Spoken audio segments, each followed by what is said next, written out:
Keith Scott is one of the tastiest players ever, at least in sort of a rock guitar. And he's been with Bryan Adams for years, since the 80s.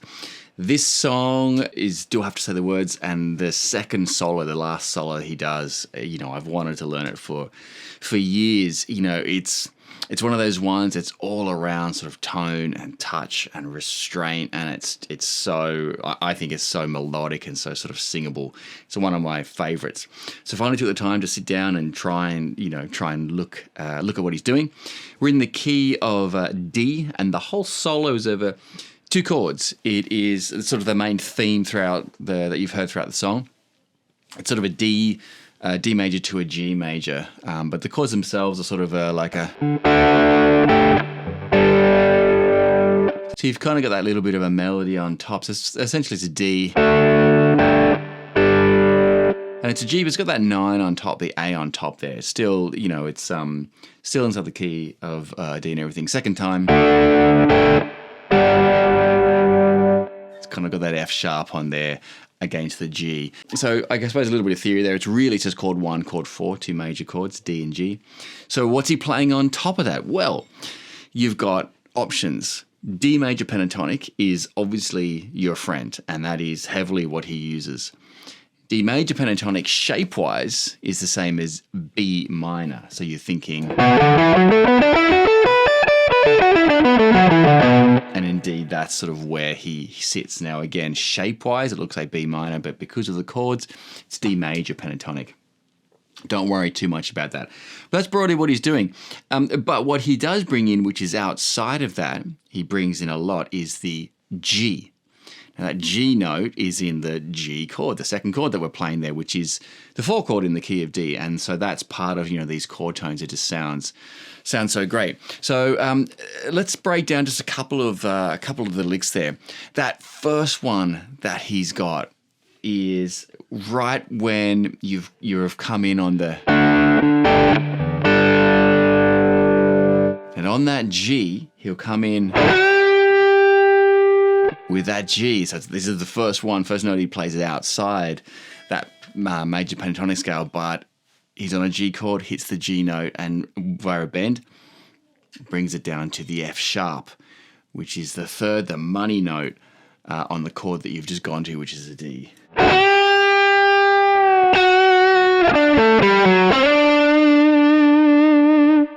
Comes down what looks like B minor pentatonic, but it's a D triad. Ends on the D. Then he goes into what looks like B minor pentatonic, and it is, but it's D major.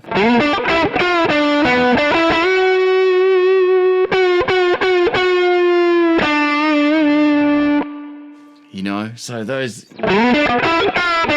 little half bends there they'd be really right at home in a blues, and this doesn't sound bluesy, but that phrasing, those little nuances, it's just so great there.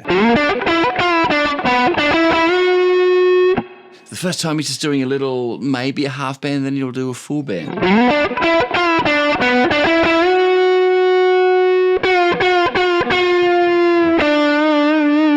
And that one is on that full bend, and he's bringing it down, going back up.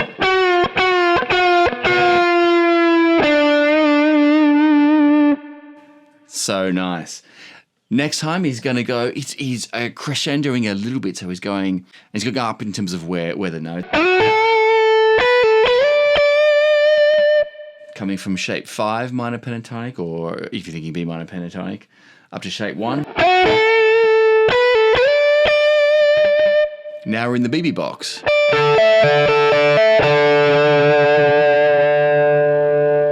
Okay, just really nice. Now he's got thirds. Really nice. Ending on a G triad. So, when you're breaking down these things, learning it for the sake of learning it is really fun. You get to play along with it and everything. But I think the best thing is understanding, why does it work? And looking that, for example, there he ends on a G triad because they've just gone to a G chord. But you've really got to understand your triads. Okay, your chords, your intervals, your scales. The more you start doing this, the more you have the light bulb moments that, aha, that's how they're doing it. That works really, really well. Okay, at the end of the solo, he's got a really nice part where he's doing...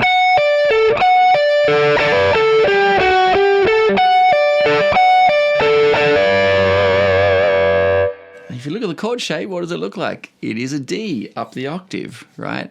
Because the chords are D and G. So it's really melodic, beautiful part of the solo, but he's playing a D chord, right?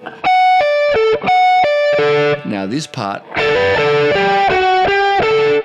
he's bringing in the G. Why? Because we've just gone to a G chord. So he's hammering on that B, which is the third in G. Then he hits the G. Right?